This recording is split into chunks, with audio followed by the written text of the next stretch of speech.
మీ మోకాల నొప్పులకు ఎటువంటి సర్జరీ లేకుండా ఎపియాన్ పెయిన్ క్లినిక్ అందిస్తున్న అత్యాధునిక చికిత్స.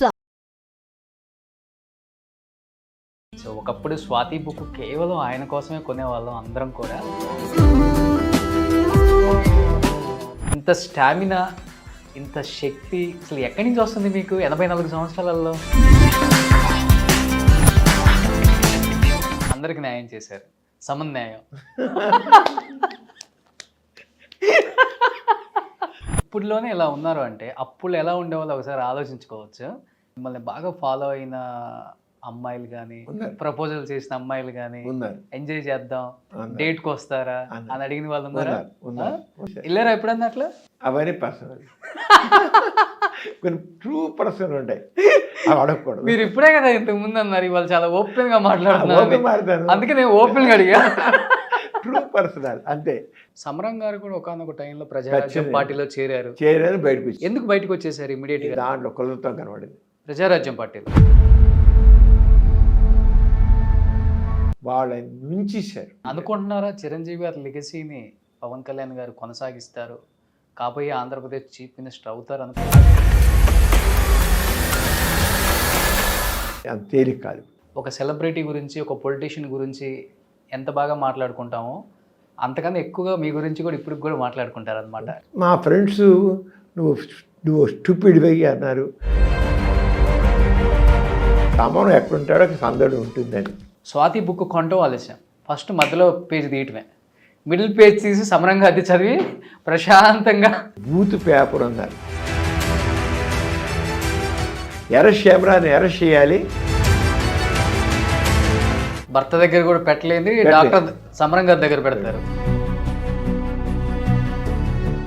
ఆడది చెప్పింది స్పష్టంగా మొగడు కూడా చెప్పడు. Hi, hello, welcome to Suman TV. నేను మీ రోషన్. ప్రజెంట్ నాతో పాటు సమరం గారు ఉన్నారు. ఎస్, మీరు విన్నది నిజమే. సో ఒకప్పుడు స్వాతి బుక్ కేవలం ఆయన కోసమే కొనేవాళ్ళం అందరం కూడా. కొనేవాళ్ళం ఇన్ ద సెన్స్ కొన్ని కోట్లల్లో ప్రింటింగ్ జరిగేది ఆ రోజుల్లో. ఎందుకంటే ఆ రోజుల్లో ఎటువంటి అవగాహన ఉండేది కాదు. కేవలం ఏదైనా తెలుసుకోవాలి అంటే స్వాతి బుక్లో సమరం గారి క్వశ్చన్స్ తప్పకుండా చూడాలి, ఆన్సర్స్ తప్పకుండా చదవాలి అని కొనేవాళ్ళు ఎక్కువ మంది ఉంటారు. అసలు ప్రజెంట్ ఎలా ఉంది అండ్ అప్పుల్లో ఎలా ఉండేది ఆయన మాటలను తెలుసుకుందాం. సమరం గారు నమస్తే. నమస్కారం రోషన్ గారు, ఎలా ఉన్నారు? చాలా బాగున్నాయండి. కాస్త గొంతు కూటి మాత్రం ఈ కోల్డ్ వల్ల కాస్త ఎఫెక్ట్ అయింది. ఓకే, నేను తెగ మాట్లాడతాను. ఓకే, అందుకని గొంతుకు కానీ అదర్ మై థ్రోట్ ఇది ఓకే. బట్ మీకు కొద్దిగా ఇబ్బంది అనిపించవచ్చు నా వాయిస్ వల్ల, బట్ నో ప్రాబ్లం. సార్, నేను హాస్పిటల్లోకి రాగానే కనుక్కున్నాను, ఈ హాస్పిటల్ పెట్టి 53 సంవత్సరాలు అయిపోయి 54 సంవత్సరాలు వచ్చేసింది. మీకు 83 సంవత్సరాలు అయిపోయి 84 సంవత్సరాలు వచ్చేసాయి. 84 సంవత్సరాలలో ఇప్పుడు కూడా 18 గంటలు పనిచేస్తున్నారని చెప్తున్నారు బయట స్టాఫ్.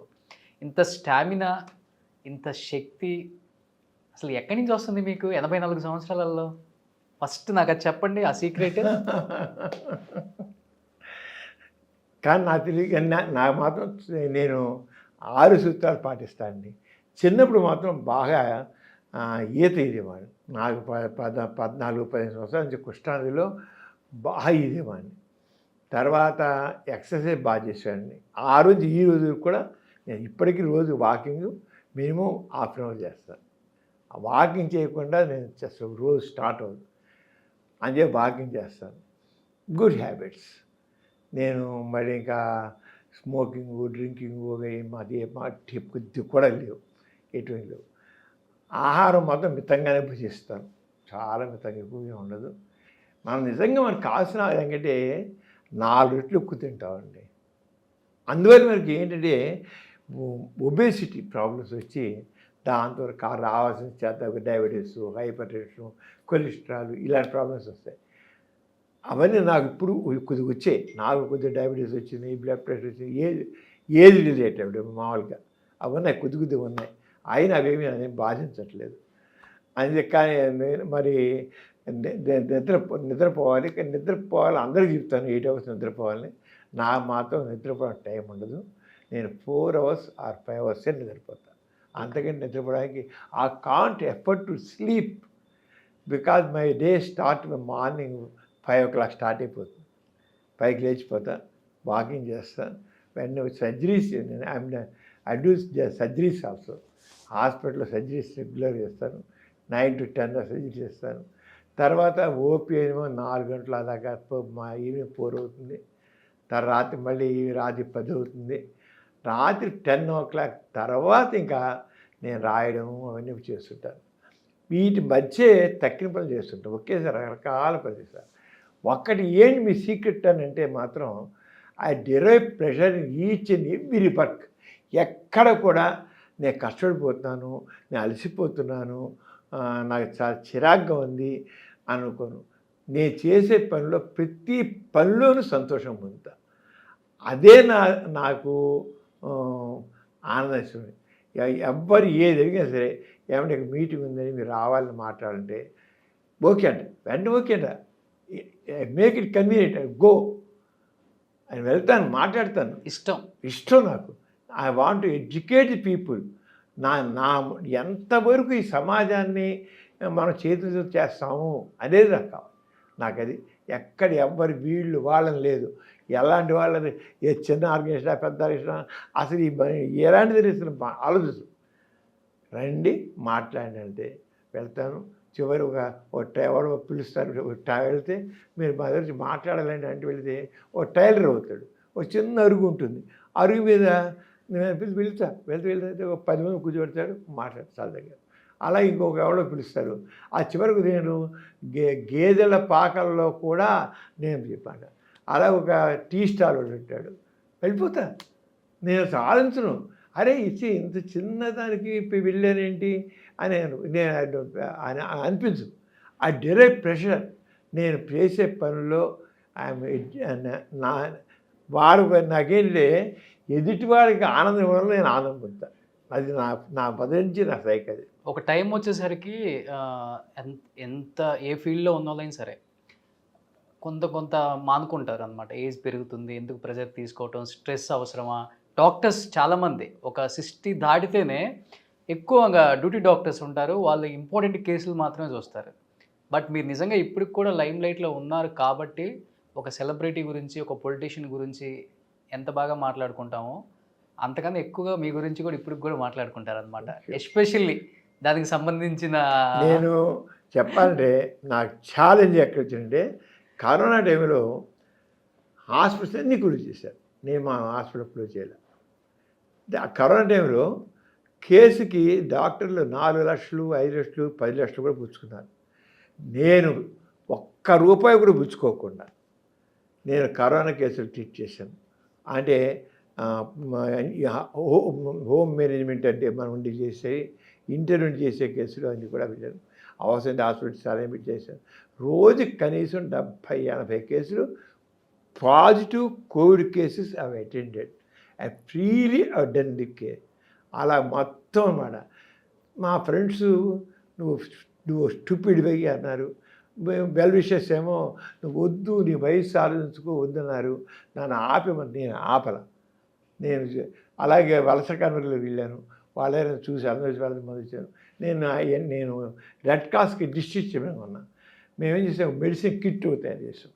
మెడిసిన్ కిట్ చేసి ఆ medicine kit 1,50,000 kits I given to freely. అంటే ఫండ్స్ ఇచ్చారు కూడా తయారు చేసిన ఇలా అందరూ ఇచ్చేసారు ఫండ్స్. మందు అయితే కిట్ ఒక కిట్ కాస్ట్ ₹1,200 అయింది. మందుల కిట్టు ₹1,200 అయిపోయినాయి. వాళ్ళందరూ ఫోన్ నెంబర్లు తీసుకున్నాం, అందరు ఫాలోఅప్ ఎలా చేసేంటని. 98% ఆ మందుతో సరిపోయింది. ఒక 2% వాళ్ళు వేరే ఇంకో త్వరగా అడ్మిట్ అవ్వడం. నేను ఆల్మోస్ట్ అందరికీ ఫోన్ చేసి కనుక్కోవడం, ఫాలోఅప్ చేశాను. నాకు మాత్రం లైఫ్ ఎంతంటే గవర్నమెంట్ హాస్పిటల్ వెళ్ళిపోయేవాడిని. ఆ గవర్నమెంట్ హాస్పిటల్లో వాళ్ళందరికీ పాపం అంబులెన్సుల్లో ఆక్సిజన్ ఎలా కూర్చొని పక్కన వచ్చిన వాళ్ళు వాళ్ళందరికీ తీసుకుని ఫుడ్ సప్లై చేసేవాడిని, వాటర్ సప్లై చేశాను. వాళ్ళ మధ్య వెళ్ళిపోయేవాడిని. వెళ్ళిపోతే మాతో ఉన్న వాలంటీర్స్ ఏంటండి త్రాసుపాముల మధ్యకి వెళ్ళిపోతున్నారు, త్రాసుపాములు అండి కరోనా కేసులు అంటాను, అలా వెళ్ళిపోతానన్నారు. నేను ఒక్కడే ఒకటి అనుకున్నానండి. ఒక యుద్ధం జరుగుతుంది, పాకిస్తాన్కి ఇండియాకి అనుకున్నాం. బాగా జరుగుతుంటే ఒక సైనికుడు నాకు వచ్చి తుపాకులు తగిలితే వెనక్కి తగ్గితే వాడు సైనికుడు ఎందుకు అవుతాడు అవడు. అలాగే డాక్టర్ నేను నేను ఇన్ఫెక్టివ్ కేసెస్ ఉన్నప్పుడు నేను ట్రీట్ చేయకపోయినట్లయితే నేను డాక్టర్ ఎందుకు పంపించుకుంటాను?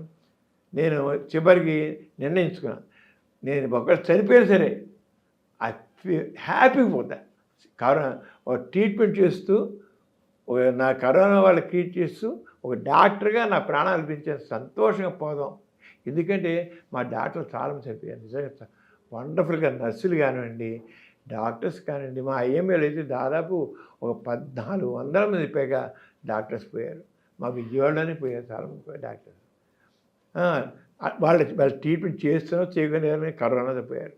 అంచేత అందరూ మరి గవర్నమెంట్ హాస్పిటల్ చేశారు. అలాగే మా ఆంధ్రప్రదేశ్లో సచివాలయంలో నర్సింగ్ స్టాఫ్ ఎంత చేశారండి బాబు, నిజంగా వండర్ఫుల్. గ్రేట్. బట్ సమరం గారు, మీరు ఇన్ని ఇయర్స్ జర్నీలో మీ వృత్తి గురించి చాలా ఇంటర్వ్యూస్లో చెప్పుంటారు. బట్ ఈరోజు జాలీగా చేద్దాం, కొంత చదవండి తప్పకుండా, ఫన్నీగా జాలీగా. అదే బాగుంటుంది మీలో ఉన్న హిలరియస్ కామెడీని అసలు అలా ఉండాలని నేను ఎప్పుడు కూడా నాకు ఉంటుందండి. నేను చదువుకున్న రోజులు అన్నితో తగ్గించి ఈ రోజు వరకు సమరం ఎక్కడుంటాడో సందడి ఉంటుందని ఆ డైలాగ్ నాకు ఎప్పుడు వేస్తారు. నేను చక్కగా సరదాగా మాడతాను, చాలా జోకులు మాడతాను, జోకులు ఇస్తాను. నేను జోకులు ఇస్తుంటాను. నేను చివరికి ఒక టీవీ ఫైవ్లో ప్రోగ్రామ్ వస్తుండేది. నేను చివరికి జోకుతో ముగించేవాడిని. ఫస్ట్ జోక్తో స్టార్ట్ చేద్దాం. ఒక జోక్ చెప్పండి. చెప్పండి సార్, ఒక జోక్ చెప్పండి సార్, స్టార్ట్ చేద్దాం. ఏముందండి సార్, అసలు అచేత సరదాగా అసలు అలా మనం ఉండాలి. అంతేగాని మనిషి హ్యాపీ మూడ్ మనకేంటంటే మన శరీరంలో ఫీల్ గుడ్ హార్మోన్స్ అని ఉంటాయి. అవును, డోపమిన్, ఆక్సిటోసిన్, సెరటోనిన్, ఎండార్ఫిన్స్. ఈ ఫీల్ గుడ్ హార్మోన్స్ మనం చక్కగా ఎప్పుడు లైవ్గా ఉంచుకుంటే మన హెల్త్ కూడా బాగుంటుంది, మన ఇమ్యూనిటీ బాగుంటుంది. సూపర్. అంచేత అసలు నేచర్ మన యాటిట్యూడ్ని మనం ఎంత బాగా ఉంచుంటామో అంత ఎదుగుతాం కూడా. అంచేత హ్యాపీగా చెప్పండి సార్. యూజువల్గా బయట సమరం గారిని చూడగానే అందరికీ ఒకటే గుర్తు వస్తుంది, సెక్స్కి సంబంధించిన ప్రశ్నలు అవే మైండ్లో తిరిగిపోతుంటాయి, రన్ అవుతూ ఉంటాయి మీ ఫేస్ చూసినంతసేపు కూడా. అదంతా మీకు ప్లస్ అయింది అనుకుంటారా, లేకపోతే ఇబ్బందిగా ఫీల్ అవుతుంటారా? ఇబ్బందిగా ఫీల్ అవుతుంది, నేను హ్యాపీ ఫీల్ అవుతుంది. అందుకనే నేను ఎక్కడ అడుగు పెట్టినా అనేక సెల్ఫీలు కొన్ని లక్షలు ఉంటాయి. సెల్ఫీలు తీసుకుంటారు. అప్పుడు నో అని వీలైనంత వరకు అసలు నో అనే ప్రశ్న లేదు. ఎందుకంటే నాది ఒకటే ప్రిన్సిపల్, ఎదుటి వాళ్ళకి సంతోషాన్ని తృప్తినిచ్చే పనే చేయాలి. ఆ తృప్తిని ఇస్తే నాకు ఆనందం. ఎదుటివాడు తృప్తిగా అనిపిస్తారు. నేను వాళ్ళు సెల్ఫీ ఇస్తున్నాడు, హ్యాపీ ఫేస్, సమరంగా సెల్ఫీ ఇస్తున్నాను. కొంతమంది చూసారు 20,000 క్రితం నాతో సెల్ఫీ తీసుకొచ్చి ఎదురు వచ్చి ఇది కూడా సెల్ఫీ అంటారు. ఇప్పుడు హాస్పిటల్కి వస్తారా, వస్తే వచ్చేవాళ్ళు కనీసం 1/3 people they take selfie with me. Selfie తీసుకోకుండా వెళ్ళరు. ప్రతివాడు పేషెంట్ అడిగిపోయి డాక్టర్ గారు మీతో ఒక సెల్ఫీ ఏంటి అంటారు. సెల్ఫీ విత్ సమరం గారు. ఎప్పుడు ఎవరు వీళ్ళు వాళ్ళని కాదు, ఒక మెడికల్ రిపోర్ట్ వస్తాడు చెప్పేసి సెల్ఫీ డాక్టర్ గారు ఒక సెల్ఫీ అండి అంటారు.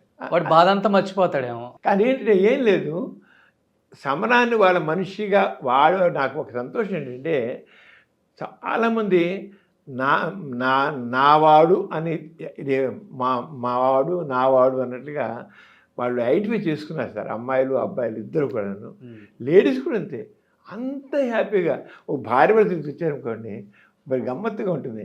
ఆ రోజు ఫోటో తీసుకోవాలంటే ఆ మూడు పక్క అని తోసేస్తుంది. మూడు నాతో తనేసుకు అక్కడ సమరం పక్క ఆడే ఉండాలి, కానీ మూడు నాకు అనిపిస్తుంది ఆ భర్తను కూడా తోసేసి దాని పక్క నుంచి ఫోటోస్ అప్పుడు ఫీల్ హ్యాపీ. దానికి ఆ సాటిస్ఫాక్షన్ అన్నమాట. అప్పుడు ఆయన కూడా రమ్మంట. అలాగే నాకు కొంతమంది ఫోటోలు తీసుకొని ఎవరో పక్క ఇంకోటి ఉంటారు, వాళ్ళు చేయిస్తారు. వాడు ఒక్కడి పంపించాడు. నేను ఎవరైతే ఫోటో నేను చాలా జాగ్రత్తగా చెప్తాను మేడం. ఇప్పుడు మన ఇద్దరు ఉన్న ఫోటో ఇస్తే పక్క ఎవరు తీస్తున్నారు, మధ్య హ్యాపీగా అయిపోయింది. నేను ఎవరైతే ఫోటో ఇస్తారో వాడిని నువ్వు రావయ్యా అని చెప్పి ప్రత్యేకంగా భూమి చేసి అది అప్పుడు మీ చేతి తీస్తారు. అప్పుడు నేను కూడా వెళ్ళేటప్పుడు దిగుతాను. అయితే అంటే మనం ఎవరిని తగ్గించు. నా దృష్టిలో అందరూ ఒకటి, అది ఒకటి ఎక్కువ లేదు, ఒకటి తక్కువ కాదు. సార్, స్వాతి బుక్ కేవలం సమరం గారి క్వశ్చన్లు ఆన్సర్లు వినటానికే కొనేవాళ్ళు. ఆ రోజుల్లో కొన్ని లక్షలు ప్రింటింగ్ అయ్యేది. అసలు స్టాక్ రావటం ఆలస్యం షాప్లోకి, స్వాతి బుక్ కొనటం ఆలస్యం. ఫస్ట్ మధ్యలో పేజ్ తీయటమే, మిడిల్ పేజ్ తీసి సమరంగా అది చదివి ప్రశాంతంగా ఉండే మనుషులు చాలామంది ఉన్నారు అప్పుడు. అవునండి. ఎలా అనిపించేది మీకు అప్పుడు అసలుకి? అసలు మొట్టమొదటి స్వాతి కంటే ముందు ఈనాడు ఉండేదండి. 1974లో ఈనాడులో మొదలెట్టారు. ఈనాడు పేపర్ మొదలెట్టారు 3వ రోజు నుంచి మొదలైంది అది. అప్పుడు రోజుల్లో దీని గురించి మాట్లాడేవాళ్ళు లేరు.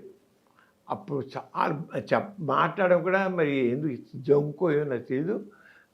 అలాంటి రోజుల్లో ఈనాడులో వారం వరకు రామోజీరావు అప్పుడు వేస్తుంటే చాలా రామోజీరావుకి ఇది బూత్ పేపర్ అన్నారు. బూత్ అనుకో నేను బాగా వేసేది రామోజీరావు అండి నిలబడింది నిజంగాను. ఆయన వారం పట్టణంలో first year 1 year every Sunday వచ్చేది, తర్వాత వీక్లీ ట్వైస్ వచ్చేది, అంటే ప్రతి ఆదివారం బుధవారం వచ్చేది అన్నమాట. అప్పుడు నాకు ప్రతి వారం వైజాగ్ నుంచి ఆ ఏనాడుకు వచ్చిన క్వశ్చన్స్ అని పంపించేవాడు. ఒక ప్రతి వారం యూరియా బ్యాగ్ అంటే సార్ మా చిన్న బ్యాగ్ నిండా ఉత్తరాలు, అంటే కొన్ని వేల ఉత్తరాలు, నేను కొన్ని లక్షల ఉత్తరాలు ఓపెన్ చేయలేదండి, ఓపెన్ చేయలేకపోయానంతే. అప్పటికి నాకు మనసులో గిల్టీగా ఉండేది, ఏంటి ఇంతగా రాశాను, ఏం చేయను, 100 ఉత్తరాలు చేసి దాంట్లో 2 ఉత్తరాలు జాబ్ ఇచ్చేవాడిని. అంటే 6కి ఆ రోజుల్లోనే అంత ఇబ్బంది ఉండేది. చెప్పలేంత. అప్పుడు నా మీద మరి హస్తప్రయోగం తప్పు కాదు, వీరు ఏమీ విలువైనది కాదు, మెన్సెస్ టైంలో సెక్స్లో పాల్గొన ఏమవ్వదు, వీరు మింగేసినా ఏమవ్వదు, ఇలాంటి రాసి సైన్స్ రాస్తే హస్తప్రయోగం తప్పు రాదంటే నా మీద పుస్తకాలు రాశారు కొంతమంది. సమరాన్ని మర్చిపోయిందా, సమరాన్ని పిచ్చెక్కిందా అంటే పుస్తకాలు రాశారు. ఇవన్నీ తీసి వాళ్ళ పూర్వకాలం అంతగా రాసిన రాతలకి ఇవన్నీ భిన్నం అని చెప్పేసి నా పుస్తకాలు. అంతేకాకుండా కొంతమంది నా మీద కేసులు అరెస్ట్ చేయాలి, యూత్ని చెడగొట్టేస్తున్నాడని చెప్పి నా మీద కేసులు కూడా పోలీస్ స్టేషన్లో నా మీద కేసులు ఫైల్ చేశారు. సమరం యూత్ని చెడగొట్టేస్తున్నాడు, సమాజం చెడగొట్టేస్తున్నాడు, అసలు నైతిక విలువలు పత్రం అయిపోతాయి, ఫ్యామిలీ ప్లానింగ్ గురించి చెబుతుంటే ఇలా ఏం పర్వాలేదు, గర్భం నీకు ఇంటికి పిలిచేసుకుంటే ఇప్పుడు ఎందుకు నువ్వు కడుపు ఉంచుకుని నువ్వు బాధపడ్డాం కంటే ఈ పిలిచేసుకో, నువ్వు ప్రాబ్లం అవ్వకూడదు, ఇప్పుడు ఫ్యామిలీ ప్రాబ్లం కాకూడదు, నువ్వు నైతిక విలువలని నాశనం చేస్తున్నావు అని నా మీద. ఈరోజు మా పక్క రొటీన్ అయిపోయింది. అప్పుడు రోజుల్లో నేను నాకు మనిషి ముఖ్యం, ఈ నైతిక విలువలు పెట్టి నైతిక విలువలు చెప్పి మనిషి యొక్క జీవితాన్ని నాశనం చేయడం మాత్రం ఒప్పుకున్నాను. మనిషి యొక్క జీవితం ముఖ్యం, మనిషి యొక్క ఆనందం ముఖ్యం. ఎవరు చేసాడు ఎమోషనల్గా, ఇంకోసారి చేయకు అంతే. నేను ఒకసారి నాకు మొట్టమొదటి ప్రాక్టీస్ నాకు ఒక మంచి లెసన్ నేర్చుకున్నాను అనమాట. ప్రాక్టీస్ మొట్టమొదటి రోజుల్లోనే ఒక బ్యూటిఫుల్ కప్పులు ఎదురుకు వచ్చారు. అతనికి సిఫిలిస్ ఉంది, అంటే కొరుకుడు వ్యాధి అన్నమాట, సుఖవ్యాధి. నేనేం చేశానంటే, బాబు అంత అందమైన భార్యని పెట్టుకుని నువ్వు ఏంటి పని చేసావు, నువ్వు ఇప్పుడు చూడు నీ వల్ల ఆవిడకు వచ్చింది, జబ్బు వచ్చింది, ఎందుకు ఇలా చేసావు, అసలు నీకేముందని చిన్న క్లాస్ తీసుకుంటే అతను విన్నాడు, చక్కగా విన్నాడు. విని చివరికి అన్నాడు, డాక్టర్ గారు ఇవన్నీ నాకేం తెలియక కాదు, మీ దగ్గర వచ్చింది నీతి సూత్రాలు చెప్పించుకొని రాలా, మీ దగ్గరికి వచ్చింది వైద్యానికి వచ్చాను, నాకు మందు ఇవ్వండి, నా రోగం తగ్గించండి, మా ఆరోగ్యం తగ్గించండి, నీతి సూత్రాలు చెప్పించుకొని నేను రాలేదు, నాకు తెలుసు మీరు చెప్పి రాదు. నాకు నిజంగానండి అతను చంప కొట్టలేదు కానీ లాగి లెంపకాయ కొట్టేట్టు అనిపించింది నాకు. ఎందుకు అనిపించింది చెప్పంటారా, డాక్టర్గా నా పాత్ర ఏంటంటే ఓ పేషెంట్కి వైద్యం చేయడం. నీ సూత్రాలు చెప్పాల్సిన ఎవరు, సామాజిక కార్యకర్తలు, ఇంకా వేరు మతవేత్తలు ఎవరు ఉంటారు, మధ్య వాళ్ళు చెప్పుకోవాలి. కావాలంటే నా యొక్క నేను ఒక డాక్టర్గా నేను ముందు చేయాల్సిందంటే వైద్యం, తర్వాత ఒక స్నేహితుడిగా బాబు ఇలా ఉండాలి, అలా ఉండాలి, లేకపోతే రోగాలు బాధపడతావు అని తర్వాత చెప్పాలి. కానీ ముందు నేను వైద్యం చేయకుండా నేను నీ సూత్రాలు చెప్పడం తప్పు. నేను ఫస్ట్ థింగ్ ఎవడేం చేశారు తప్పు, ఫస్ట్ థింగ్ అరే మనిషికి బలహీనత సహజం అండి, ప్రతివాడుకు ఉంటాయి. నాకుంటాయి, మీకుంటే అనకూడదు నేను, మీకుంటాయి, ఎవరికైనా బలహీనతలు ఉంటాయి. ఆ బలహీనతలు సానుభూతిగా చూడాలి కానీ బలహీనతలను తప్పుగా చూడదు. మా మనిషి యొక్క బలహీనతలు సానుభూతిగా చూడాలి. మనం ఒక స్నేహితుడిగా, ఒక ఫిలాసఫర్గా, ఒక గైడ్గా, ఒక డాక్టర్గా. డాక్టర్ అంటే ఫ్రెండ్, ఫిలాసఫర్, గైడ్. అంటే ఫస్ట్ థింగ్ డాక్టర్. ఆ డాక్టర్ రోల్ మర్చిపోయి తక్కినంత చేస్తే మాత్రం వేస్ట్. నేను డాక్టర్కి మాత్రం ఫస్ట్ టైం అంటే ప్లే మై రోల్. నేను మాత్రం డాక్టర్గా ఒక అమ్మాయి కడుపు రానివ్వండి, ఒక అబ్బాయికి రోగం రానివ్వండి, ఇంకోటి రానివ్వండి, ఫస్ట్ ట్రీట్ దెమ్. లేటర్ అంత అయిపోయాక నేను ఎలా ఉంటే బాగుంటుంది చెప్తాను. అంటే సమరం నైతిక విలువలు పతనం చేసేస్తున్నాడు. ఇప్పుడు కానీ వాళ్ళు ఉండొచ్చు. ఇప్పుడు మీ ఇంటర్వ్యూ అయిపోయాక సమరం మాట్లాడే రాంగ్, చాలా అవేర్నెస్ వచ్చింది. ఇప్పుడు సమరం చెప్పేది రాంగ్, మీరు అనవసరంగా ఇలా మీ ఛానల్ ఏం చేశారు అని అంటారు. నో, డాక్టర్ని వాడు first treat the disease and at same time doctor కావాల్సింది హ్యుమానిటీ. ఆ మానవత్వం లేకపోతే మాత్రం నేను తప్పకుండా మానవత్వం కావాలి. మానవత్వం లేనిదే ఈరోజు వైద్యం వ్యాపారం అయిపోయింది, అవడానికి వీలు లేదు.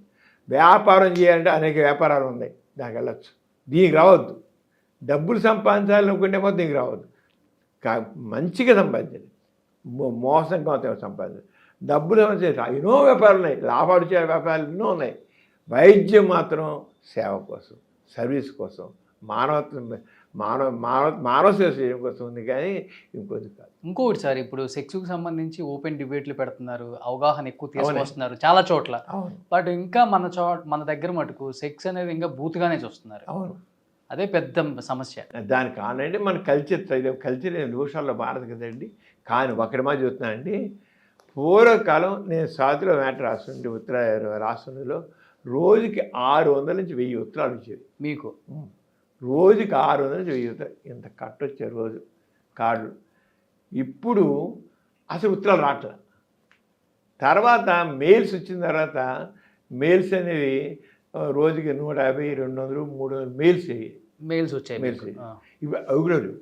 ఇప్పుడు మెయిల్ అనేది ఎప్పుడైనా వారానికి 2-3 మెయిల్స్ వస్తున్నాయి. ఇప్పుడు వాట్సాప్ వస్తుంది కదా సార్, వాట్సాప్ కొంచెం వస్తున్నాయి. వాట్సాప్లో బొమ్మలిసి పెట్టేస్తున్నారు. మీరు ఇచ్చిన మందు వర్కౌట్ అయింది. అంతకని గౌరవం అంటే అది అంటే ఎంత అడ్వాన్స్ అయిపోయారంటే లేడీస్, మగవాళ్ళేమో వాడు పిరీసు తీసి ఇదిగో అలసరు, ఇదో పుండు, ఇది ఇంతే ఉంది, ఇది వంకరు ఉంది అని పెడతాడు. ఆడవాళ్ళు డైరెక్ట్గా వాళ్ళ విజయాన్ని, వాళ్ళ బిల్వాన్ని వాళ్ళు తీసి పంపించేస్తున్నారు. ఎంత అంటే ఒకటి డాక్టర్ని వాళ్ళు తెలుసు, నమ్ముతారు, నమ్మాలి కూడా. ఈ హైలీ కాన్ఫిడెన్షియల్. నేను ఒక విషయం కూడా చెప్పను, నేను భార్య చెప్పిన విషయం భర్త చెప్పను, భర్త చెప్పిన భార్య చెప్పను. ఎవరైనా కదా, ఎవరైనా డాక్టర్ని వాడు హైలీ కాన్ఫిడెన్షియల్గా ఉంటారు, ఉండాలి అంతే. అది మాత్రం చేయాల్సింది. అందుకని నేను చచ్చిన చెప్పను. నేను ఎవరి మాట వాళ్ళదే. భర్త భార్య అయినా సరే నేను కావాలంటే ఇలా ఉండమ్మా, అలా ఉండు, ఇలా ఉండబోయా, అలా ఉండు మంచిగా. 3 తిరిగి వచ్చినా సరే, వాడు రోగాలు తిరిగి వచ్చినా సరే, నేను భార్య 3 తిరుగుతున్నాడు, వాడు రోగం నీకు అందించి ఆ రోగం నీకు ఉంది అన్ను. ఆయనకు బాగుండలేదు, ఆయన ఆరోగ్యం బాగుండలేదు కనుక నీకు కాస్త ఇబ్బంది వచ్చి అని మందులు నువ్వు కూడా వాడు అని చెప్పి వాడి, ఇతను మాత్రం నువ్వు జాగ్రత్తగా ఉంటూ చూడు, మీ ఆవిడ అనవసరం భయపెడుతున్నావు అని చెప్తా. అంతేగాని మీ ఆయన తిరుగుడు వాడు, మీ ఆయన రోగం తెచ్చుకున్నాడు, నీకు అంటించాడు మాత్రం ఈ రోజుకి అవుతాను. అలాగే వాడు ఆవిడైనా చేస్తే నేను సత్యం చెప్పను, నేను చెప్పను. కానీ చెప్తాను, అమ్మ పెళ్ళి అంటే నమ్మకం, ఆ నమ్మకం మీదే ఉండాలి, ఆ నమ్మకాన్ని కీప్ చేయాలి. అయినా మనకి ఎక్స్ట్రా మ్యారిటల్ కాంటాక్ట్స్ అని ఎక్కువగా ఇప్పుడు అవి ఎందుకు చాలా కారణాలు, రకరకాల కారణాలు ఉన్నాయి, ఆర్థిక కారణాలు చాలా ఉన్నాయి. నేను ఆశ్చర్యపోతున్నాను. ఈ మధ్య కొంతమంది మా ఆయన పెద్ద సంపాదించడు, పిల్లలు పెద్దోళ్ళు అవుతున్నారు, సరిగ్గా బట్టలు కూడా లేకుండా ఉన్నాయి. వాళ్ళ కోసం అప్పుడప్పుడు నేను వెళ్తుంటానండి, జస్ట్ వెళ్తాను. వెళ్ళి ఈ రోగం వచ్చిందండి, లేదా ఇది ఏం చెప్తాను. ఎంత ఓపిక మాడతారంటే ప్యాంపు కొంతమంది. మరి ఇంకోటి లేదా సంపాదన మార్గం లేదా అంటే వాళ్ళకి అంతే చేస్తాను, నాకు అంతే చేస్తాను. నేను ఇదే నా మార్గం, ఇంకో మార్గం లేదా, ఎక్కడ చేయొచ్చు కదంటే లైక్ ఇలా చేత కాదు. వన్స్ ఇన్ వే, నెలకు ఒకసారి 2 సార్లు చేస్తాను. అంటే ఎంతమంది అంటారు, కొద్దిమంది అంటారు. కానీ ఆర్థిక పరిస్థితులు ఎంతో ఉన్నాయి. అలాగే మొగుడు ఇంపార్టెంట్. వాడు ఎప్పుడో నరకోసేసాడు. కోరిక అనేది దహించేస్తుంటుంది, చేస్తుంటారు. ఏం చేయాలి? చలం గుర్తుకొస్తాడు నాకు నిజంగా. మనం చలాన్ని అశ్లీలము, చలం నైతిక విలువను పతనం చేసి అంటారు, కానీ స్త్రీని చలం అర్థం చేసుకుంటే ఎవరు అర్థం చేసుకోలేదు. మనం అంటే మీ చేతి పెట్టే మన పిల్లల్ని తిరగమని, లేదా మన మొగుళ్ళు తిరగమని చెప్తున్నాను కాదు నేను. కానీ ఆ స్వేచ్ఛ లేదు నీకు. అంటే ఒకసారి నువ్వు లేదు వదిలేసేమే, నువ్వు పడండి, అసలు నువ్వు ఇంకో తీసుకో, బాగా తీసుకోదు. స్వేచ్ఛ మాత్రం కావాలి. అంటే మీకు చాలా బాగా చెప్తుంటే చాలా తప్పుగా కనబడతాయి. కానీ ఆ సమస్య అదే ప్లేస్లో మనం ఉంటే ఆలోచించండి. ఎంపతి అంటాం, సింపతి, ఎంపతి. ఆ ఎంపతి కానీ చాలా మీకు చాలా ఇది అనిపించవచ్చు, కానీ కట్టుబడి ఉండాలి, తప్పని కట్టుబడి ఉండాలి. ఆ వివాహ బంధం అంటేనే కలిసి ఉన్నాం. లేదు ఒరే ఒంటరి బతుకు, లేకపోతే నువ్వు ఎవరితోనా మామూలు కలిసి నువ్వు కలిసి బతుకు. నువ్వు అంత దుర్మార్గుడిని ముగ్గురితో పడాల్సి పడలా, నీ బతుకు నాశనం పడలా. ఏంటి ఇలా మాట్లాడి మీరు అనుకోవచ్చు. అది అనుభవించడం తెలుస్తుంది. కొంతమంది లేడీస్ నేను చూస్తున్నాను, అసలు ఏంటి పడుంటున్నారు, ఏడుస్తారండి బాబు. వాళ్ళ బతుకు సుఖం లేదు. వాళ్ళకి కొడతాడు, వాడు అవమానపరుస్తాడు, హీనంగా మాట్లాడాడు. ఎందుకు హీనంగా మాట్లాడండి అసలు? చాలా మీకు నచ్చపోవచ్చు విషయాలు, కానీ మీరు వాళ్ళ యాంగిల్లోంచి ఆలోచిస్తే మీకు ఇలా ఉంటే ఎక్కువ కేసెస్ అంటే లేడీస్ దగ్గర నుంచి ఎక్కువ ప్రాబ్లమ్స్ ఎక్కువ వినపడతాయి. జెంట్స్ దగ్గర నుంచి ఎక్కువ ఉంటాయి. జెంట్స్ ఎక్కువ ఉంటాయి, కానీ లేడీస్ ప్రాబ్లమ్స్ మాత్రం చాలా బాధాకరంగా ఉంటాయి. లేడీస్ యొక్క సైకలాజికల్గా ఉండే ప్రాబ్లమ్స్ బాగా ఉంటాయి. చాలా లేడీస్ వాళ్ళ వాళ్ళు నిజంగా అండి. నాకు మగవాడు వాడు ప్రాబ్లం రాస్తే ఒక కార్డు రాస్తాడు, ఒక కాగితం రాస్తాడు. ఆడది మొత్తం రాస్తే 10 పేజీలు రాస్తుంది. అంటే మనసు మన ముందు పెట్టేస్తుంది. భర్త దగ్గర కూడా పెట్టలేని డాక్టర్ సమరం గారి దగ్గర పెడతారు, మాట్లాడతారు. ఒక్కసారి నా దగ్గర వచ్చిందంటే ఆవిడ చెప్పాలనుకుంటే మాత్రం ఓపెన్ చెప్పేస్తుంది. ఆడది చెప్పేంత స్పష్టంగా మగవాడు కూడా చెప్పడు. మగవాడు దొరుకుతా ఎస్కేపిస్ట్, దాచుకుంటాడు మగవాడు. మగవాడు చాలా ఇది, వాడు లోపల ఈగో, నీ మేలు ఈగో ఉంటుంది మగవాడిలో. ఇక మీతో చాలా ఓపెన్గా మాట్లాడుతున్నా, మీరు అనుకోకండి. మాట్లాడండి సార్. మీరు మీ ఛానల్ ఇన్ని జనరేషన్స్ వచ్చినాక కూడా ఓపెన్గా మాట్లాడకుండా, ఓపెన్ డిబేట్స్ జరగకుండా ఎందుకు ఇంకా మీ ఛానల్లో వేయాలి తీసేది, కానీ నేను ఓపెన్గా మాట్లాడతాను. నేను ఒకటే ఆ స్వేచ్ఛగా ఆ మనిషిని తను చంపుకోకుండా ఉండాలి. మారాలండి. నేను ప్రపంచం 30 దేశాలు తినేసారు. జర్మనీ వెళ్ళాను.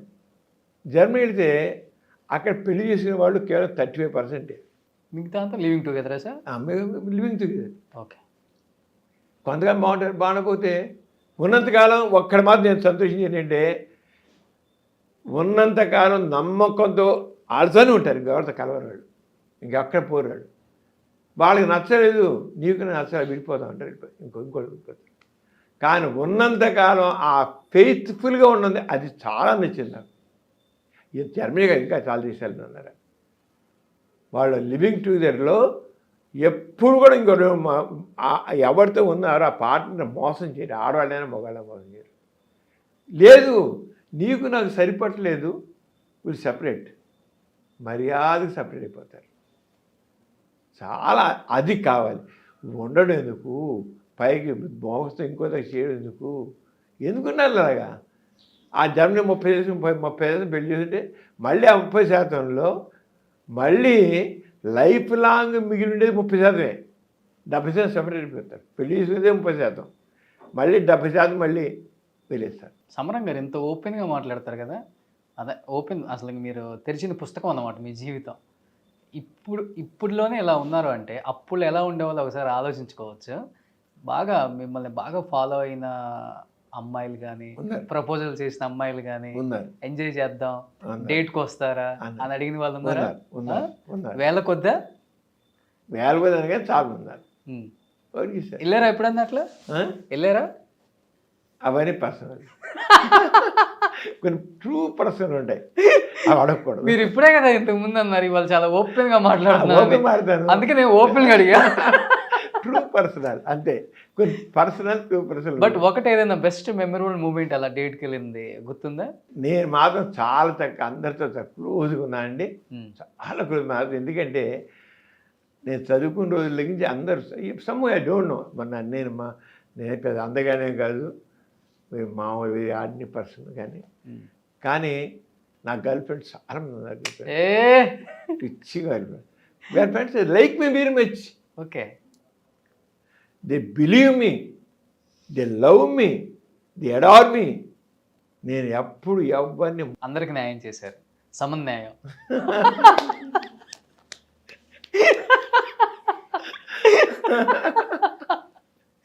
Great sir. అంటే మీరు ఎలా తీసుకోండి, కానీ యాక్చువల్లీ ఎంత అంటే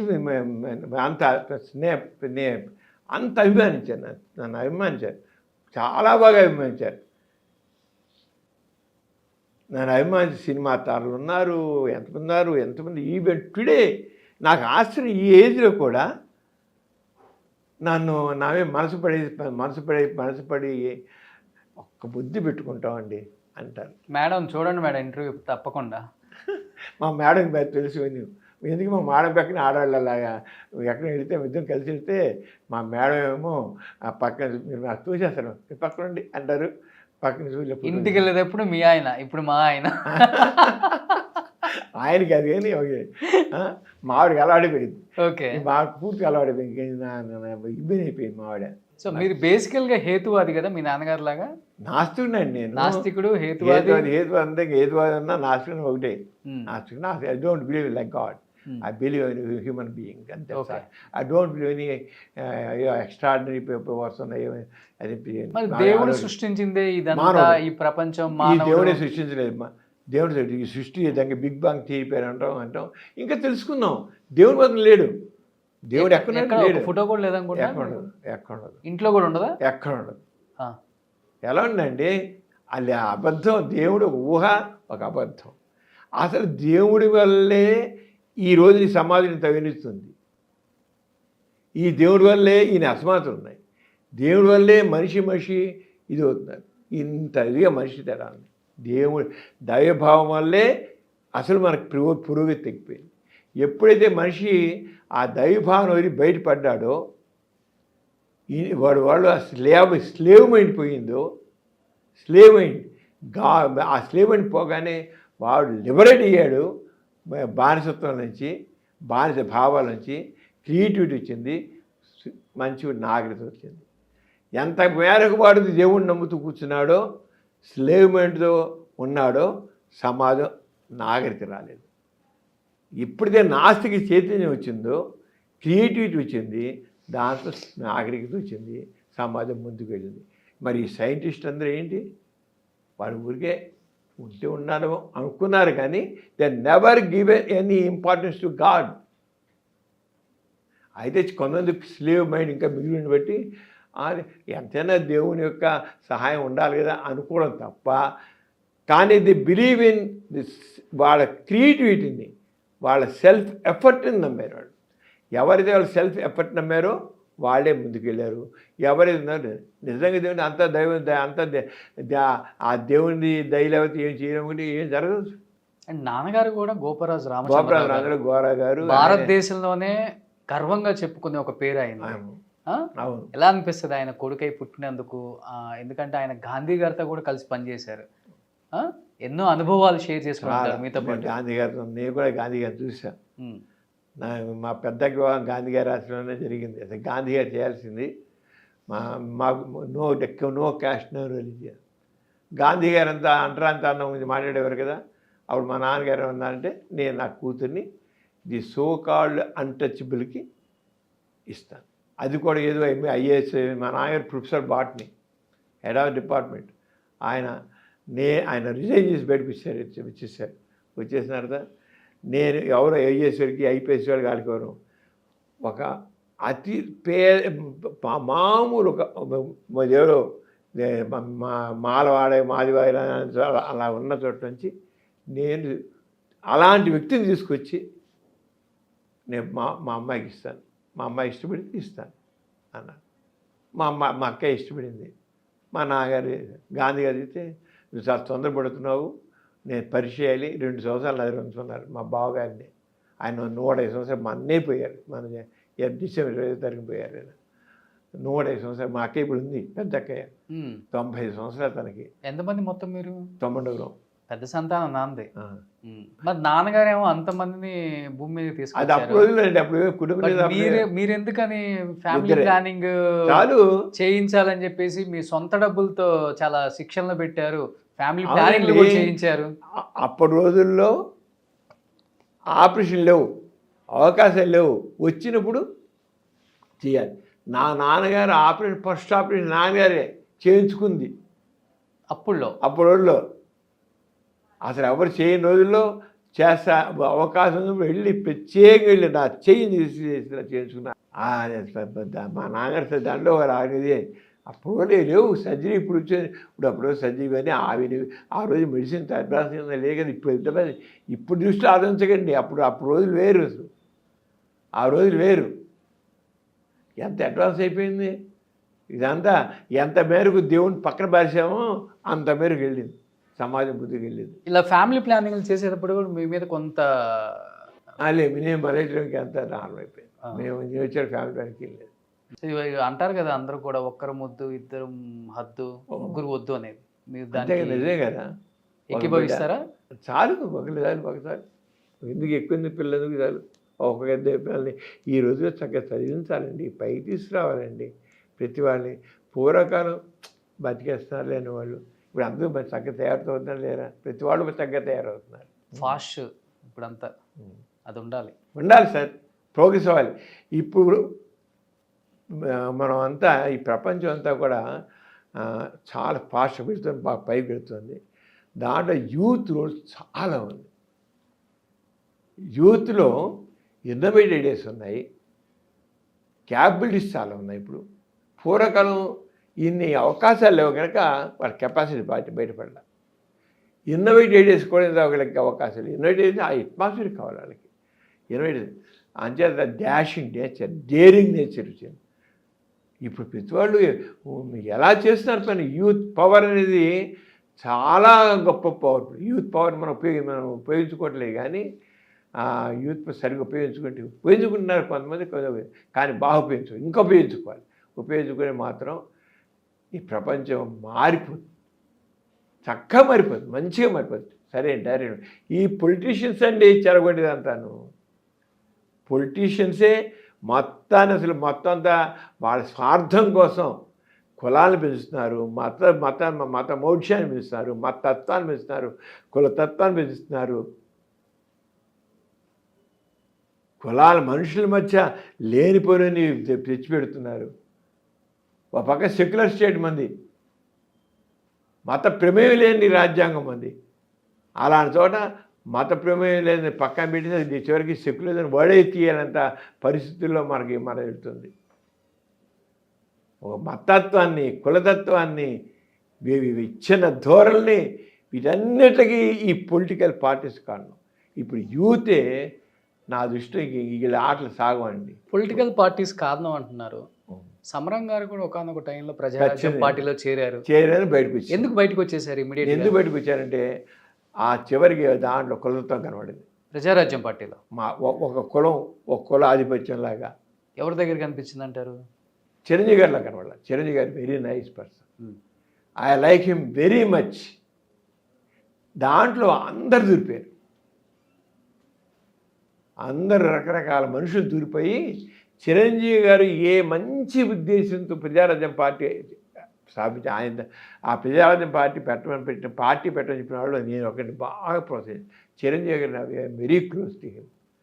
I know him very close. ఆయన చాలా మంచి మనిషి అండి. Even now is heart very nice. Chiranjeevi గారి మనసు మాత్రం వెన్నలాంటిది, చాలా మంచి మనిషి. ఆయన నాతో నేను ఇంత కూడా అనలేను. నేను చాలా మంచి మనిషి చిరంజీవి గారు.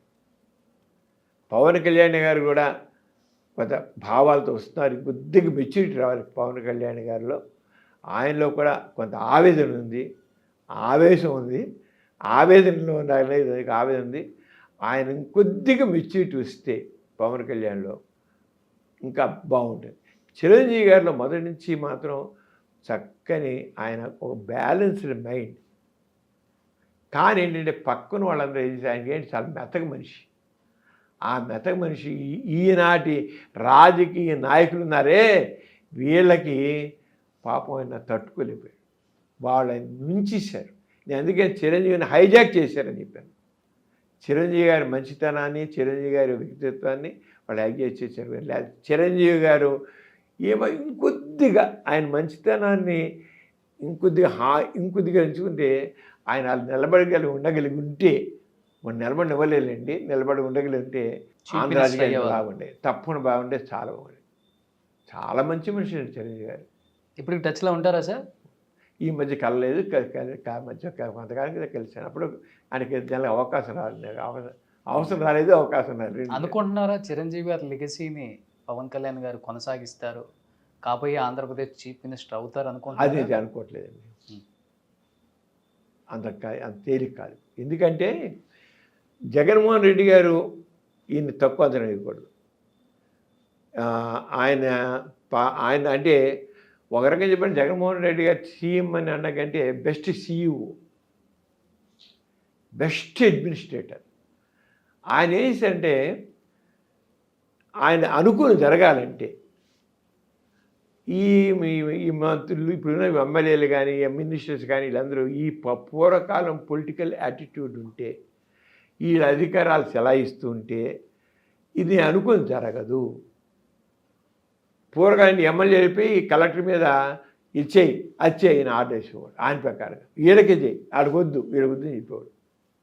ఒక ఎమ్మెల్యేయో ఎంపీయో మినిస్టరో చేస్తే కలెక్టర్ వేసేవాడు, ఊరుకునేవాడు. ఇప్పుడు అలా కాదు. ఇప్పుడు ఈ ఎమ్మెల్యేలు ఎంపీలు మినిస్టర్ల ఆటలు కలెక్టర్లు సాగం. డైరెక్ట్గా సీఎం ఏం చెప్తాడో, సీఎం వాళ్ళ వీడియో కాన్ఫరెన్స్ ఏం చెప్తాడో అది కలెక్టర్ చేయాలి. ఒక ఆయన పెద్ద ఆఫీస్ మేనేజ్మెంట్ లాగా చేస్తున్నాడు. ఇది ఎంతవరకు కరెక్టు అనేదంటే మన భవిష్యత్తు చెప్పాలి. కానీ ఒకటి ప్రజాస్వామికంలో మాత్రం తప్పకుండా ప్రజావాక్యానికి ఉండాలి, విలువ ఉండాలి. మినిస్టర్స్ కానీ ఎమ్మెల్యేలు కానీ ఎంపీలు కానీ మినిస్టర్స్ కానీ ఉండి తీరాలి. ఎందుకంటే by the people, of the people, for the people కదా. అంచేత తప్పకుండా ఉండాలి. ఉండాలి కానీ ఇప్పుడు జగన్మోహన్ రెడ్డి గారు అనుకుని సాధించడం కోసం అని ఆయన ఒక సీఈఓ లాగా చేసే పని అనుకుని సాధించడానికి చేస్తున్నాడు. ఆయన ఎన్నో ఆరోపణలు ఉన్నాయి, మనకు తెలియదు. అనడానికి ఎన్నో ఆరోపణలు ఉంటాయి, అవి ఎంత నాకు తెలియదు, నేను చెప్పలేము కూడా. మనం ఆయన ఇప్పుడు తీసుకుంది ఫ్యామిలీ ఫిజిషియన్ రోల్ చాలా బాగుంది. సచివాలయాలు వండర్ఫుల్, అన్నీ కూడా పక్కా ప్లానింగ్తో వెళ్తున్నాయి, అది మాత్రం. అయితే డెమోక్రటిక్గా వెళ్తున్నాయా ప్రజల ఎమ్మెల్యేలు ఎంపీలు మినిస్టర్స్ వాక్ ఉందా లేదా, వాళ్ళ రోల్ ఏది అంటే వాళ్ళ రోల్ లేదు, చాలా మినిమం. కానీ ప్రజాస్వామ్యంలో వాళ్ళ రోల్ ఉండాలి, వాళ్ళ మాట విలువ ఉండాలి. ఈ మాట బహుశా మరి ఏమైనా మార్చుకుంటారో అది వాళ్ళ రోల్. అంటే ముందు వీళ్ళు సరిగా ఉండాలి కదండి. నేను చెప్పేదంటే ఎమ్మెల్యేలు వాళ్ళు పొలిటికల్గా ప్లే చేయకూడదు. ప్రజలతో ప్లే చేయండి, సరిగ్గా చేయమనండి ఎమ్మెల్యేలని ఎంపీలని మినిస్టర్స్ని.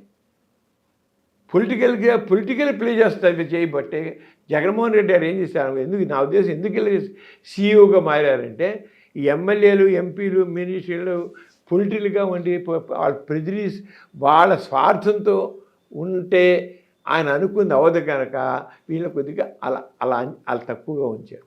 ఇన్ని పేరు ప్రఖ్యాతులు వచ్చినా కానీ మీరు ఎందుకని సార్ ప్రజా ప్రతినిధిగా నిలబడకుండా ఉన్నారు అంటే ఏదైనా బలమైన కారణం ఉందా?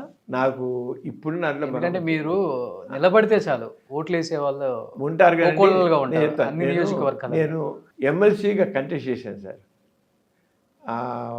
కంటెస్ట్ చేసి 40 మంది నిల్చున్నారు. గ్రాడ్యుయేట్ కాన్స్టిట్యూన్సీలో నిల్చున్నాను నేను. నిల్చుంటే 40 మంది ఉన్నారు. దాంట్లో ఒక పెద్ద అయినా చాలా డబ్బునైనా ఎడ్యుకేషన్ ఇన్స్టిట్యూషన్స్ బాగా ఉన్నాయి ఆయనకి. ఆయన బాగా ఓటర్స్ని బాగా చేర్చేసుకున్నాడు. ఆ పిల్లల తల్లిదండ్రులందరూ చేర్చేసుకున్నాడు. వాళ్ళందరి చేత ఓట్లు వేయించుకున్నాడు. అది దాంట్లో భారతీయ జనతా పార్టీ వాళ్ళ నేను అప్పటికీ ఎక్కేం సెకండ్ అది నేను పోయాను. నేను సెకండ్ వచ్చాను. ఆయన కాకుండా ఉన్నట్లయితే నేను నెగ్గుండేవాడిని. అంటే ఇప్పుడు పొలిటికల్ పార్టీల్లో చాలా స్ట్రాటజీస్ ఉన్నాయి. డబ్బు కావాలి, నేను డబ్బులు పెట్టలేను, నేను ఇవ్వను, డబ్బుకి ఇంపార్టెంట్, డబ్బులు కూడా నేను ఆ రకమైన పార్టీ నేను చేయను. మీకు ఇష్టమైతే ఏంటి తెలియదు ఓటు. బట్ ఒక 100 కోట్లు అయితే సంపాదించారు సమరం గారు అంటుంటారు. 100 కోట్ల సమరం గారు ఆస్తులు అంటే ఏంటి? ఈ హాస్పిటలేనా? ఇంతే. ఈ స్థలం మా మా మా బావగారు, నేను మా అక్కయ్య కూతురిని చేసుకున్నాను. మాకు ఆయన వాళ్ళందరికీ ఆస్తులు చేసి మా అమ్మాయి మా ఆడపీట రాసిన స్థలం ఇది. ఆ స్థలంలో నేను ఈ 1 బై 1 బిల్డింగు 50 సంవత్సరాల పాటు నేను బ్యాంకులో ప్రతిసారి 10 లక్షలు 10 లక్షలు 10 లక్షలు 10 లక్షలు తీసుకుంటూ బిల్డింగ్ కట్టుకొచ్చి నేను ఈ అప్పు అలాగే తీర్చుకుంటూ 50 సంవత్సరాలు ఈ రూపం తెచ్చాను. 50 సంవత్సరాల పాటు నేను బ్యాంకులో తీస్తూనే ఉన్నా. 10 సంవత్సరాలు తీరిస్తే అది ఇప్పుడు ఒక 50 కోట్లు అయింది. ఇక్కడ ఎలా అవుతుంది 50 కోట్లు? బెన్ సర్కిల్ కదా సార్. ఏరియా కనుక నేను మేము ఇచ్చినప్పుడు నేను ఈ 50 సంవత్సరాల క్రితం ఇక్కడ స్థలం ఖరీదు 7 రూపాయలు గజం. 7 రూపాయలు. 7 ఇప్పుడు 2 లక్షలు 3 లక్షల గజం అయ్యొచ్చు. దానికి నేనేం చేస్తాను? మీరేం చేయదు, నాకు రాసి ఇచ్చేయండి. అంటే కోట్ల సంపాదించలేదు. ఒకటి మా చెబుతాను, కోట్ల ఆస్తికి మించిన అభిమానాన్ని మాత్రం సంపాదించాను. Definitely sir. కొన్ని కోట్ల మందికి సమరం గారు తెలుసు. ఎక్కడికి వెళ్ళినా మన జైలు కూడా, జిల్లా జైలు కూడా నేను విజిట్ అనుకుంటాను. అక్కడ కూడా ప్రాబ్లమ్స్కి వచ్చి అడుగుతారా సరే? అక్కడ వెళ్తాను, వెళ్ళి చూస్తాను, మాట్లాడతాను. మన గాంధీ వర్ధంతిప్పుడు వెళ్ళాను. వెళ్ళగానే అక్కడ ఆయన సూపరింటెండెంట్ గారు నాకు సమరం గారు మీకు ఎంతమంది తెలుసు అన్నారు. అందరూ చదివి తీశారు. అందరూ మీ పేషెంట్లు అయి ఉంటారు. ఒకప్పుడు పేషెంట్లు కాదు, సమరం తెలుసు అంతే. అలాగే మన ఏదో స్కూల్ వెళ్ళాట, మా కలెక్టర్ గారు ఇంకోళ్ళు వెళ్ళారు కల్లా ఎవరో పేరు అడిగారు, వాళ్ళు ఎంతమంది తెలిసి అడిగారట. అడిగితే ఎవరు చేయట్లేదు. అంటే స్వాతంత్ర సమరయోధులు పేరు అడిగారట. వాళ్ళు వెళ్ళిందే స్వాతంత్ర సమరయోధులు, స్వాతంత్ర ఉద్యమం గురించి మాట్లాడడానికి వెళ్ళారు. పేర్లు అడిగితే పేర్లు ఎవరు మాకు తెలియదు అన్నమాట. సరే మా కలెక్టర్ గారు సమరం గారు అన్నది తెలుసుంటే మొత్తం తీశారు స్టూడెంట్స్ అందరూ. మా కలెక్టర్ గారు కదా ఇది ఎక్కడ వెళ్తే ఫలానా వ్యక్తి మీకు తెలుస్తా అని అడుగుతారు. అడిగితే మా తీది అంటారు, నోరు కూడా వేస్తారు. సమరం గారు తెలుసా? అందరు చేతులుతారు. యాక్చువల్గా ప్రెగ్నెంట్గా ఉన్న లేడీస్ ఎవరు కూడా గ్రహణం చూడకూడదు అంటారు. బట్ మీ అమ్మగారు దానికి వ్యతిరేకం, గ్రహణం వెళ్ళి చూసి వస్తారంట. మా అమ్మగారు 9 పిల్లలప్పుడు చూశారు, నేను పుట్టినప్పుడు కూడా చూశారు. నేను బాగున్నాను. గ్రహణం ఏంటండి? ఇప్పటికీ ఇంకా గ్రహణం గురించి అప్పుడులో ఇంకా ఎక్కువ. మా అమ్మగారు మొట్టమొదటి ఆ రోజున మా పెద్దకే గర్భిణీగా ఉన్నప్పుడు, అంటే మా పెద్దకే మా అమ్మ కడుపులో ఉన్నప్పుడు, అంటే మొదటి సంతానం మా పెద్దకే కొలంబోలో ఉంది. కొలంబోలో ఉంటే తను చిన్నపిల్ల మా అమ్మ అప్పుడు 16 ఏళ్ళు ఉంటాయి. అక్కడ బుద్ధిస్టులు, క్రిస్టియన్స్ అందరూ మా గ్రహణం పోయి తిరుగుతున్నారు. మా అమ్మ అనుకుంది, వాళ్ళ అమ్మగారు వాళ్ళు ఏమో చెప్పామో గ్రహణం బయటికి వెళ్ళకూడదు అమ్మ, నువ్వు ప్రెగ్నెంట్ అని చెప్పి పంపించారు. కొలంబో పంపించారు. మా నాన్న కొలంబోలో కూడా పనిచేశారు బాటనీ ప్రొఫెసర్గా. పంపిస్తే తను చూసింది అందరూ తిరుగుతున్నారు గ్రహణంలో. ఇదేంటి? వెంటనే మా నాన్నగారితో, అంటే మా ఇంట్లో వాళ్ళు మా అమ్మ వాళ్ళు చెప్పారు కానీ ఏంటి ఇలా తిరుగుతున్నారు, అయితే నేను బయటకు వెళ్తాను అని చెప్పి బయట గ్రహణం చూసి కూరగాయలు కోసి పళ్ళు తిని అన్ని శుభ్రం ఊరంతా తిరిగి కొలంబోలో వచ్చి చక్కని పిల్ల పుట్టి ఇప్పటికీ మా అక్కయ్యకి 95 ఏళ్ళు శుభ్రంగా ఆరోగ్యంగా చక్కగా ఉంది. అయితే గ్రహణం చూడటం బెస్ట్. అలా మా ఇంట్లో అందరికి చివరికి అది ఇప్పుడు ఆల్మోస్ట్ పోయింది. అయినా ఉన్నారు ఇంకా ఆలోచించకుండా ఉండే మనుషులు. గ్రహణం అంటే కూడా చదువుతారు. విచిత్రం ఏంటంటే సైన్స్ చదువుతారు వీళ్ళు. గ్రహణం అంటే ఏంటి ఇవన్నీ తెలుసు. అయినా సరే అంటే మనలో ఆ బ్రెయిన్లో ఆ ఆలోచనలు మతపరంగా వచ్చేసాయి, కల్చర్ పరంగా వచ్చేసారా. బ్యాడ్ హ్యాబిట్ డై హార్డ్ అన్నట్లుగా కల్చర్ పరంగా వచ్చిన తేలికపోవండి.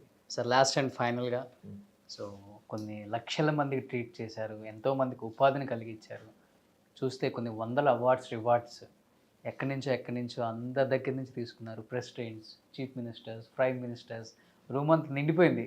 ఇంకేంటి sir, what you want to achieve? ఏం లేదండి, మనం ఒకటి ఈ సమాజం ముందుకు ఇలా పనిచేయాలి. నేను కోరేది ప్రతివాడు స్వార్థంతో మాత్రం ఉండకూడదు. తను ఎదుటివాడికి తోడ్పడాలి అనేది మాత్రం కావాలి. నేను ఎప్పుడు అదే చేస్తాను. నేను ప్రాక్టీస్ పెట్టిన మొట్టమొదటి 30 సంవత్సరాలు ఫ్రీగా అనేక పోలియో ఆపరేషన్ చేశాను. నేను ముందు మొదలెట్టిందే ఎంత నేను సంపాదించి ఏం లేదు, సంపాదించలే. 30 సంవత్సరాల ప్రేమ్ ఏజ్ అంతా కూడా నేను ఓన్లీ సర్వీస్ చేశాను. పోలియో సర్జరీసు, క్యాటరాక్ట్ ఆపరేషన్స్, కుటుంబ ఆపరేషన్స్, ఇన్నని కాదు. మీరు ఎంతమందికి ఏం చేయాల్సి చేసేది చేయొచ్చు. అంచేత ఇప్పుడే తర్వాత కొద్దిగా ఇప్పుడే కాస్త నిదానం సెటిల్ అయ్యాను. అంతవరకు ఏమీ లేదు. అంటే ఒకటి సంపాదించాలనే ఆలోచన బుర్రలో ఏనాడు లేదు. నేను మొట్టమొదటి ఆయన వెళ్ళినోడు నాకు ఇంటర్వ్యూలు అడిగారు, నువ్వు ఎందుకు మెడిసిన్లో జాయిన్ అవుతున్నావు అని అడిగారు. I want to serve suffering humanity అన్నాను. నేను స్టిక్ అని ఆ రోజుకి ఈ రోజుకి నేను స్టిక్ అని ఉన్నాను. సూపర్. అంచేత కోరేది అంటే ప్రతి వాళ్ళు తాము చేసే పనిలో పక్కవాడికి తోడ్పడండి. ఇంకోటి ఏంటి, సమాజాన్ని అభివృద్ధి చేయడానికి కృషి చేయండి. మూఢనమ్మకాలు వద్దు. మూఢనమ్మకాలు మనిషికి ముందుకు వెళ్ళకుండా ఆపుతాయి. సైంటిఫిక్ శాస్త్రీయ విజ్ఞానం, శాస్త్రీయ దృక్పథం కావాలి. అది తీసుకోండి. చూసుకుంటే శాస్త్రీయ విజ్ఞానం, శాస్త్రీయ దృక్పథంతో ముందుకు వెళ్ళండి. మీరు ఎవ్వరికి దాసం అవ్వద్దండి. నేను చెప్తున్నాను, అసలు ఏ కులస్తుడు కూడా ఎవరైతే దళితులు అనుకుంటారో ఆ దళితుడు కూడా నేను దళితుడిని, నేను ఫలానా కులస్తుని అనుకోవద్దు. నేను తక్కువ వాడిని అనుకుంటే రెండో వాడు నేను ఎక్కువ అనుకుంటాడు. నేను ఎప్పుడైతే తక్కువ అనుకుంటాడో నేను ఎక్కువ అనుకుంటాడు. వాడికి ఎందుకు అవకాశం? అందరూ all human beings are equal, సమానం. మానవులంతా ఒక్కటే. వాడు ఎక్కువ కాదు, తక్కువ కాదు. అంచేత నేను తక్కువ వాడిని అనుకుంటే రెండో వాడిని ఎక్కువ అనుకుంటాడు. అంతే, అంతరాలు అలాగే ఉంటాయి. Super sir. ఈ అంతరాలు పనికావు. అంచేత ఎవ్వడు కూడా నేను తక్కువ అనుకోవద్దు. నేను తక్కువని అనుకున్నాడా వాడు రెండో వాడిని ఎక్కువ అనుకుంటాడు. వాడు తక్కువగానే మాట్లాడతాడు. అది గుర్తించాలి. తక్కువన్న పోడు ఎక్కువ అనుకుని తక్కువ హీనంగా మాట్లాడతాడు. ఎందుకు అనిపించుకోలేదు హీనంగా? అసలు ఎందుకు హీనంగా అనిపించుకోవాలి? మనిషిని వాడు అందరూ ఒకటే. ఈ సమాజం, ఈ ఆస్తికి సమాజం మనుషుల్ని ఈ రంగా ఎక్కువ చేసింది. All are equal. Great sir. So thank you so much. నమస్తే. అడగగానే టైం ఇచ్చారు. So I'm very happy to see you sir first of all. And మిమ్మల్ని చూస్తే సార్ ఐఎమ్ వెరీ హ్యాపీ. మీరు చాలా చక్కగా ఇంటర్వ్యూ చేశారు. చాలా బాగుంది. ఇలాగే మాట్లాడాలి, ఇలాగే ఉండాలి, ఇలా చేయాలి. ఇలాగే మీరు అందరూ చాలా ధైర్యం మీద కనబడుతుంది. మీ కుర్రోళ్ళు మీరు ఇంకా ఇలాగే తయారు. Thank you sir. నమస్తే అండి.